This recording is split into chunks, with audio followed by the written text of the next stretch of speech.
Hello বন্ধুরা, তোমরা এখন যে গাছটি দেখতে পাচ্ছ এটি হলো লেটুস গাছ। লেটুস গাছের পাতা কিন্তু সবজি হিসেবে খাওয়া যায়, সালাদ হিসেবে খাওয়া যায় এবং এটি কিন্তু বার্গারে ব্যবহার করা হয়।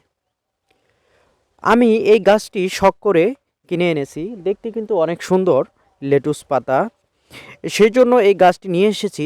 আরেকটা বিশেষ কারণ হলো এই লেটুস পাতায় রয়েছে অধিক পরিমাণে ক্যালসিয়াম, পটাশিয়াম, ফাইবার, অ্যান্টিঅক্সিডেন্ট এবং ভিটামিন।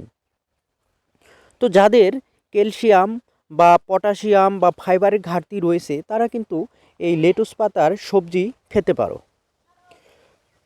তোমাদের খাদ্য তালিকায় প্রতিদিন একবার হলেও এই লেটুস পাতা খাওয়া কিন্তু অনেকটা জরুরি। তো লেটুস পাতার যেই ক্যালসিয়াম পটাশিয়াম রয়েছে তা কিন্তু অধিক পরিমাণে পাবে শুধু এই লেটুস পাতা থেকেই।